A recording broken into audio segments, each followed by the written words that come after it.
kabajamtoota daawwattoota keenyaa kan daawwataa jirtan kun televiziyoonii Mo'aati an Suutumee Gasulaati. Egaan kabajamtoota daawwattoota keenyaa qophiin nu daawwachaa jirru kun immoo qophii Ormaaniyaati. Egaa qophiin Ormaaniyaa aadaa fi seenaa duudhaa Oromoo fi bakkeewwan Oromiyaan qabdu hedduu isaa nu daawwachiisaa akka ture ni yaadatama. Har'as egaa qophiin Ormaaniyaa seenaa goota Oromoo gara Suudhukii irrattidha kan waliin ilaallu. Iddoon ammatti argamu kun magaalaa Walisoo mana barumsaa gara Suudhukii fuuldurattidha. Egaa seenaa isaa akka yaadatamuuf jecha yookaanis yaadannoo isaaf jecha maqaa gara Suudhukiitiin manni barumsaa magaalaa Walisoo keessatti ijaaramee jiru ni jira. Isa fuuldura dhaabadhee kan hin jiru seenaa isaa waliin daawwannee walitti deemina. Hanga xumura sagantaa keenyaatti nu faana tura. Turtii gaarii.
Uummanni Oromoo yeroo dheeraaf sirna gadaan kabajaa fi jaalalaan wal bulchaa tureera.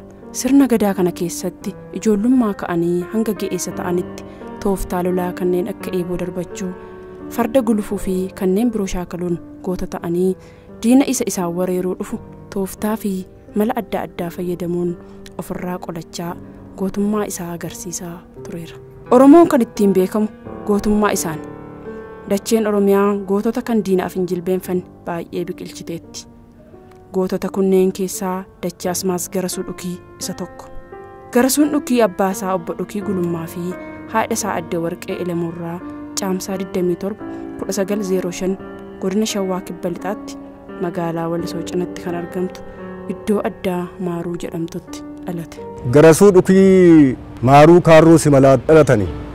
Dachaasmaas gara Suudhukii bakki dhalatan akkuma naannoo Maaruu jedhama. Maaruu jechuun maqaa namaati. Maqaa lafaa ta'uutiin maqaa namaati. Maaruun ilma torban walii Walisooti. Latiinsa sana keessa dhalatanii Kaarruu Simalaati jedhama bakki itti dhalatan bakka addaa jechuudha. Garasuun umurii isaa ijoollummaatti barumsa isaa fi jireenya hawaasummaa kanneen birootiin baay'ee cimaa waliigaltee irrattis mudaa kan hin qabne waan ta'eef namoota hunda biratti jaallatamaa ture. Dadhabima waa xiqqichaan qaban cimuma malee. Akkasumas yeroo ijoollummaa isaatii maatiin isaa qonnaan bultoota waan turaniif hojii humni isaa danda'u hunda hojjechuun maatii isaa gargaaraa ture. Yeroo of baraa dhufettis farda gulufuun, eeboo darbachuun, gaachana qolachuu fi adamuu shaakaluun beekamaa ture. Ijoollummaa isaaniitiin farda jaalatu, eeboo qabachuu jaalatu, caakkaa deemuu jaalatu. Bakka bu'aa arbanyoota Maaruuti. Meeshaa qabachuu jaalatu. Akka xalaanni biyya isaanii keessan dhufne barbaadu. Biyya isaanii guddisuu barbaadu. Goota Oromooti. Farda taphachuu jaalatu. Kan dhagaa isaan yeroon mootummaan biyya bulchuu biyya gatee baqatetti diinetti gatee baqatetti isaan uummata Oromoo naannoo jiru qindeessanii waggaa 5 bu'anii biyya kana diina irraa eegaa turaniiru. Haala kana manguddoota irraa kan dhagaa ture. Kanatti dabalees abbaa isaa faana waltajjii adda addaa irratti argamuun akkaataa dubbii maanguddoota irraa barachaa ture hunda hojiirra oolchuun hunda durse. Hojii jabinaa fi cimina isaa kanarraa kan ka'e bifa farda inni ittiin yeroo hundaa gulufsiisuu jaallatu namootaa fi hiriyoota isaatiin umurii waggaa 10tti maqaa masoo abbaa booraa jedhu kennameef. Kanaan gara Suudhukii farda gulufsiisuun eenyu isa kan dursu hin turre. Garasuu abbaa booraa jedhu maqaan masoo kun farda isaaniirraa kan ka'ee jedhu farda boora yaabbatu jedhu farda boora waa yaabbatanii sanarraa kan ka'e abbaa booraa jedhuuni maqaa farda isaaniitti jedhu. Farda yaabbii jaalatu garasuu abbaa booraa wanti jedhaniif iyyuu fardi isaanii booraa. Egaa naannoon Walisoo kun farda keessattuu naannoo isaanii farda baay'ata. Oromoon fardaan beekama. Akkuma immoo naannoo isaaniitti fardi inni bulaa umuriis qaba inni horasi naannoo isaanii farda gugsii kan taphatu yeroo ayyaana waggaa jedhamu yeroo birraa kana farda gugsii taphatu sana keessatti kan isaan beekamaa turan. Yeroo tokko mooticha Haile Sillaasee fi haati warraa isaa bishaan ho'aa lafa keessaa burqu kan naannoo magaalaa Walisootti argamu daawwachuuf yeroo deemanitti Garasuun farda isaatiin dura gulufuun karaa agarsiisaa ture jedhama. Dandeettii fi cimina guddaa farda gulufuu inni argisiise qalbii namootaa booji'uu irra darbee yeroo inni mooticha Haile Sillaasee duratti ba'uun waa'ee naannichaa haasawaa qalbii namaa hawwatuu fi ogummaan guutame taasiseen qalbiin mootichaa fi haadha warraasaa faara tolaadhaanis akka inni ilaalamu isa taasise. Kanaan mooticha Haile Sillaasee dargaggeessa kana jaallachuun loltuu isaa godhatee yeroo galu isa fudhatee gale.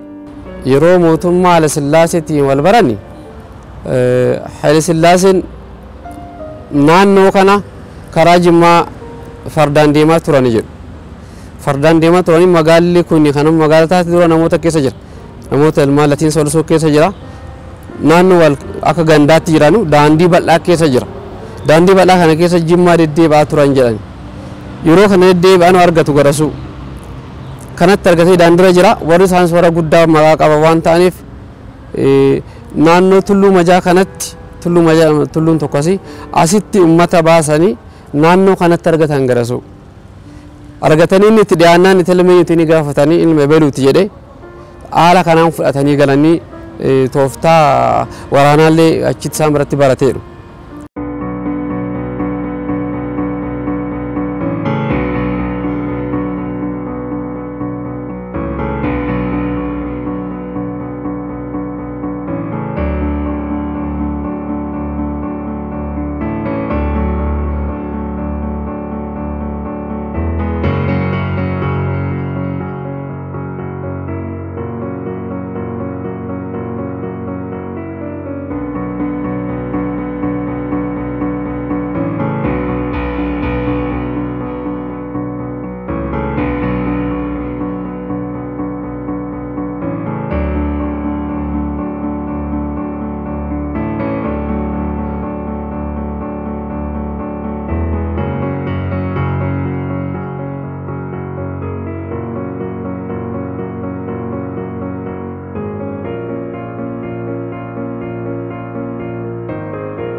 Loltummaanis waggoota 7 erga tajaajilee booda jabinaa fi amanamummaa isaatiin filatamee itti dhiyeenyaan mooticha akka tajaajilaa ture seenaan ni mul'isa. Waggoota muraasaaf mootii erga tajaajilee booda eeyyama mootiitiin loltootatti makamee Xaaliyaanitti duule. Lola kan Tigraay keessatti gaggeeffamee fi kan Raayyaatti gaggeeffame keessatti loltuun humna guddaadhaan lola kana keessatti sochoosaa ture Garasuudha. Loltoonni gareen baqatanii lubbuu isaaniin harkaa ba'anii gara Wallootti deebi'uun karaa warra Iluu Finfinnee galan. Haala kana keessatti cimina gaggeessummaa isaarraa kan ka'e loltoonni kun Garasuun durfamaa turan. Biyya gamuu goofas turan Finfinnee isin deemu isaan iddoon humti isaan hin geenye hin jiru. Xaaliyaan iddoo hundumattuyyuu hamba dhoowwanii afa dhoowwaniiti ari'anii biyya keenya naashii warrartu ari'anii biyyaa baasan. Qobaa miti arbanyoota isaanii wajjin. Gootni Garasuun erga Finfinneetti deebi'ees osoo wal'aansoo fi dadhabbii lolichaa hin jiilin kutannoo xiiqii fi jaalala biyya isaatiif qaburraa kan ka'e naannoo dhaloota isaa Maaruutti deebi'uun hojii gootummaa itti fufuuf murteesse. Haaluma kanaan lolli Xaaliyaanii biyya Itoophiyaa irratti hedduu cimaa sababa deemeef lubbuu oolfannaaf jecha mootiin Haile Sillaasee hooggantoota waraanaa hedduu waliin biyya Ingiliziitti baqatan. Kaan ammoo Xaaliyaanitti harka kennan. Gariinis ni booji'aman, kaan ammoo ni dhuman. haa ta'u malee garasuu fi gootota muraasa jilbeenfachiisuu hin dandeenye. Afa qabu dugda duubatti deebi'aniif hin jiru. Waan tolaas, waan lolaas, waan xalaata biyyaa baasus, waan immoo biyya immoo jaalachuus, biyya guddisuus, homaa wanti isaan hambisan hin jiru. Har'aayyuu biyyi maqaa isaaniitiin jira. Egaa akkuma isaan jara wal quunnamanii jara bira turanii itoo jiranuu waraanni weerara xaaliyaaniin gale. Yeroo xaaliyaaniin galu akkuma beekamu Haayile Sillaaseen yoo gadhiisanii biyyaa ba'an isatti kan gatan.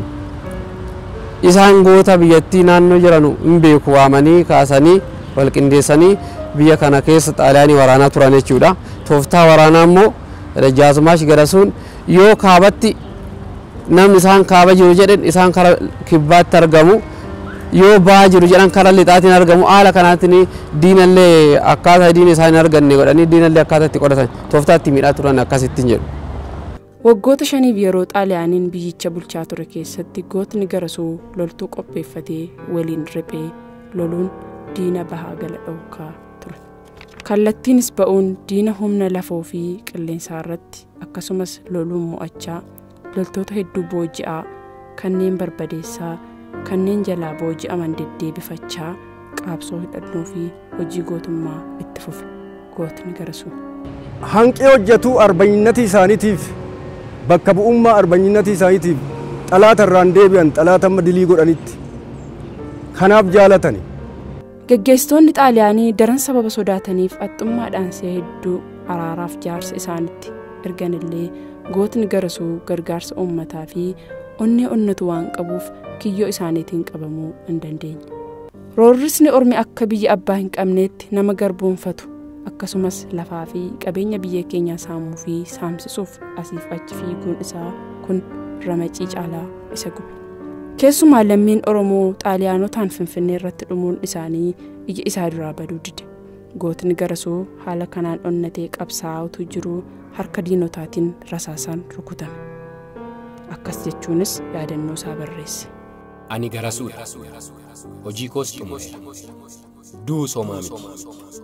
Kan na yaaddessu garuu Finfinneen bakki uummanni koo irratti dhume bilisa baatee utuu hin argin du'uu kooti jechuun barreesse. Haa ta'u malee kiyyoo fi rasaasa diinaa irraa oolee madaan isaas fayyee loltoota abdii kutatanii faffaca'an walitti qabuun amma dhumaatti lole. Kana malees gootni Garasuu dhukii yeroo namni leencatti siquu sodaatan keessatti mala mataa isaatii gargaaramuudhaan leenca harka isaatti galcheera. Egaa akkuma naannoo keenya kanatti Dajjaazmaash Garasuun tokko kan akkuma addunyaatti beekaman keessaa nama tokko gootummaa cimaa kan qabani uummata naannoo kanaatii fi uummata Itoophiyaallee fakkeenya kan ta'an keessa namoonni baay'een kaleessa seenaa isaanii darbaa ture. Kana keessa kanan gammaatti manguddoora dhagaame seenaa kitaaba biraatti illee hin beekamne waan lama kan manguddoora argate jira. Kunis maalinni nama dorgommii biyya alaa biyya sagalii ajjeesee Ingilizii wayii nama Ingilizii wayii biyya lama sagal ajjeesee dhufee dorgommii Itoophiyaa gaafate. Wal'aansoo kan jedhan wal qabanii abbaan kuffiseen ajjeesaa haala kanaatiin Itoophiyaa gaafannaan warri yeroo sana aangoora jiran Garasuu hin jaalanne dirqama bu'aanni qabuuf jaalatan naannoo masaraa isaanii keessa deemuu hin jaalatan jarri gaafa dorgommiin kun dhufu jarri taa'anii Garasuudha dhiyeessan tooftaa isaan dhiyeessaniif tokko isa ajjeechisuuf dhiyeessan namni wal'aansoo wal qabu kun hidhata hidhateeti yoo kufisachuuta ajjeesa dhiyaadhu jedhanii itti dhiyeessan jarri warri masaraa warri bulchaan tole jedhee deeme lubbuu isaa dhaggaruun qabu gurraaf nama goota gurraa taatiifis biyya isaatiifis dhaabateedha hin dhiyaate nama kana faana gaafa isaan kanatti murteessan kophee naa qopheessaa jedheen jedhu kophee mucha qabu bismaara jalaan itti nagalchaa nan gala jedheen guyyaan dorgommii ga'e dirree sanatti ba'u yoo dirree sanatti ba'anii walitti dhiyeessu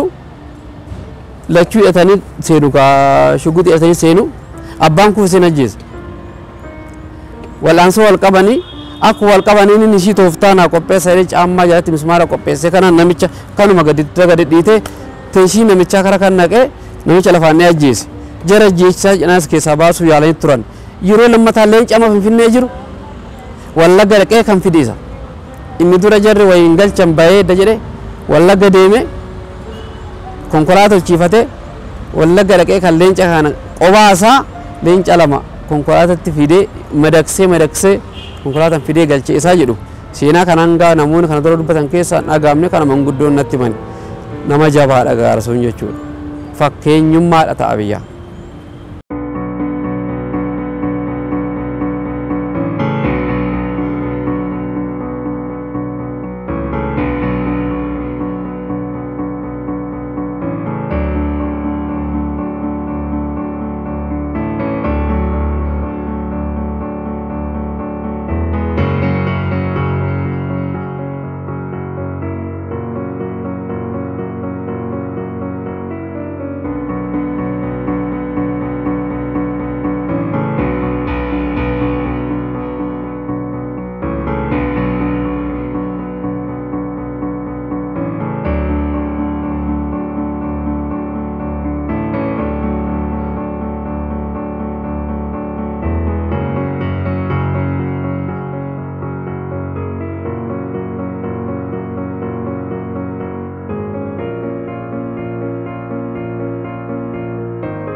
Dhumni hojii goota Garasuu Dhukii lola Jimmaa irratti Xaaliyaanii waliin geggeeffamedha.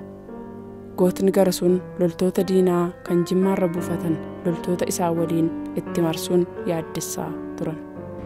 Mala baddaa Kusaayetti dura Xaaliyaaniin dhufnaan baddaa Kusaayetti jammaran xoodinatti baddaa Kusaayetti jammaran achi jaritti achirraa ari'anii deebanii deebee immoo achi immoo deemaniiti immoo natti deebiti immoo asitti jedhaniiti arbanyoota isaaniitii wajjin jagnoota Oromoo wajjin deebanii immoo kunnoo kabaashetti galanii kabaashetti sammas achi immoo irraa buusanii achiis ari'anii as garagalchan. Taaboor Garasuutuyyuu kabaashetti dhalate hangaftumtuyyuu taaboor achitti dhalate. Sila kana otoo lolanuu jagnoota isaanii wajjin jagnoota Oromoo wajjin otoo lolanuuyyuu booda egaa qaniin gaafa qaqqabu irraa gadee kana gadariyanii Jimma buusanii Jimmatti jagnoonni Oromoo achitti baay'een dhumanii isaan immoo jara dilii godhanii as deebi'an. Naannoon isaan Jimma turanii Jimma kan jedhan isaan naannoo waraanni isaan namoonni qindaa'an yoolum naannoo kanaati ilmaan latiinsa Tuulama jedhan Sooddoo kan jedhan jiru karaa haadha isaatiin kan akka Dajjaa Baalchaa maatii Dajjaa Baalchaa kana jira kan akka Fitaraatu Gorgis maatii isaa naannoo kana jira. Innaa Jimma bu'an kan akka Bayyuu Shugguxii jedhan kan Qanyaazmaach Baqqalaa Bantii jedhan jarreen kana dursa hooggansaani kan ergaa turan isaani. Asii erganii namoota warra hafe qabataniiti waraana Jimma bu'an. Yeroo Jimma garee isaan erga waraana jiru isaan asii uummata kaa wajjin jara wal kutanii waraana jira waraana buusanii akkasittiin Jimma bu'an. Teessumaan hin deemne waraana sumaa ka'anirraa ka'aniiti ituma oofanuu Jimmaan gaani. Garasuu fi loltoota Garasuun hoogganamaniin marfamuun cinatti oduun gara biyyaatti deebi'uu mootii Haayile Sillaasee fi gargaarsi Ingilizootaa waan dhaga'ameef dhangala'uu dhiigaa tokko malee loltoota Xaaliyaanii warri naannicha jiran akka harka kennan taasise gootni Garasuu Dhukii. Kutaa biyya hundumaa kanneen qabatanis kaan dhumanii kaanis baqatanii ba'uun biyyi keenya injifannoo argatte. Gootni Garasuunis mootii Haayile Sillaasee fi uummata Itoophiyaa biratti gootummaa fi tooftaa lolaa isaatiin hundaan olitti dinqisiifatame.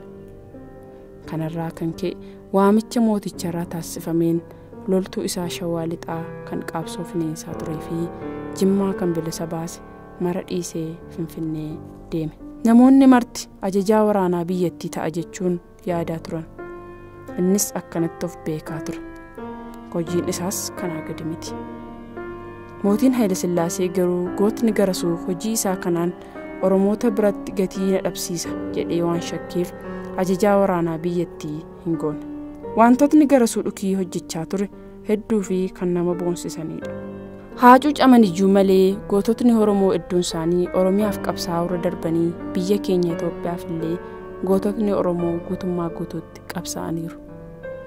Gootni Garasuu Dhukii foon yoo hin jiraannellee hojiin inni hojjetee fi seenaan inni hin dagatamne kan inni Oromoof ol kaa'e yoomiyyuu hin dagatamu. Barri jireenya Garasuus gabaabbachaa deeme. Jabinaa fi gootummaa isaatiin harkaa ba'uu kan hin dandeenyetu isatti aggaame.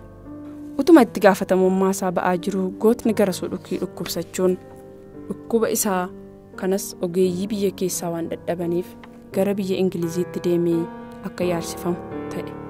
Achittis fayyuu akka hin dandeenye waan hubataniif gara biyyaatti deebi'uun waxabajji 1966tti Gootni Garasuu Dhukii biyya isaa bakkuma dhalatee qabsoo itti eegaletti deebi'uun hirriba dhuma hin qabneen fudhatame. Malee wanti afa qabu dugda duubatti deebi'aniif hin jiru. Waan tolaas, waan lolaas, waan xalaata biyyaa baasus, waan immoo biyya immoo jaalachuus, biyya guddisuus, homaa wanti isaan hambisan hin jiru. Har'aayyuu biyyi maqaa isaaniitiin jira. Manni barumsaa asitti Walisoo keessattis hin dhaabatee deebi'ee biyyattis immoo wanti isaan hambisan hin jiru. Maqaan isaanii biraa hundi isaantu du'e malee maqaan isaanii har'aayyuu hin duune Maaruu keessa jira, biyya Walisoo keessa jira. Ijoolleen Taaboor Garasuu biyya alaa jira, biyya alaati immoo deebi'ee Caffootti immoo mana isaanii ijaaran keessatti galeet har'aayyuu alamma'aa jira. Garramuu Garasuus amma Caffoo daandiidhaa maree amma reebuu qaqqabutti asaakiltii adda addaa dhaabeet deebi'ee immoo horii horsiiseet bishaan baasee biyyaa hireeti biyya goggogaa jiidhaa taasisee jira. Ilmaan isaaniitu akkasitti jiraatu. Waanuma abbaa isaanii harkaa fuudhanii deebi'anii ijoollenis immoo biyya isaanii jaalatanii biyya isaaniitii tolanii jiru amma ammaatti.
Egaa Oromoon gootota akka Garasuu Dhukii hedduu kan lubbuudhaan jiranii fi kan lubbuun isaanii darbe akka qabuu fi Oromiyaan biyya gootota akka taate beekamaadha.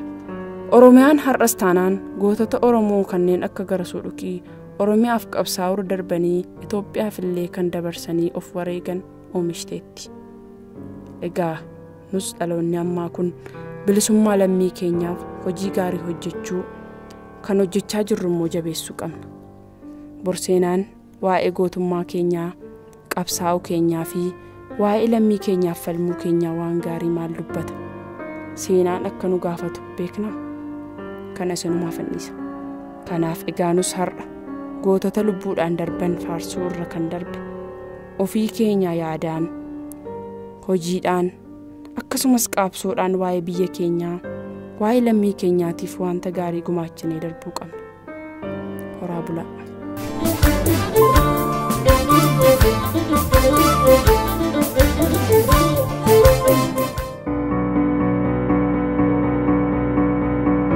Egaan kabajamtoota daawwattoota keenyaa seenaa Garasuu Dhukii namoota dubbisnee akkasumas mana barumsaa maqaa isaatiin moggee kana birallee dhufne kan waliin daawwataa turre. Oromoon goota hedduu akka inni qabu Oromoof lolaa akkasumas gootni kun illee Xaaliyaanii akka jilbeenfachiise seenaa hubannirraa dhageenyeerra. Egaa seenaan Garasuu Dhukii baay'ee kan namatti toluu fi nama gammachiisudha. Goota ta'uuf illee kan nama kakaasudha. Qophii keenya kanatti hedduu akka gammaddan akka isinitti tolee fi akka itti bohaartan abdii guddaa qabna. Egaa torbee qophii biraatiin walitti deebinaa. Sagantaa kana qopheessine kan isin biraan ga'e ani Sutumee Gasuudhaa fi Gammachuu Misaa Keetaaneeti akkasumas ogeessota kaameeraa Naatinaayil Boonjaa fi Dassaaleny Hirphootaan isin bira turre torbee qophii biraatiin hanga wal arginutti nagaatti tura.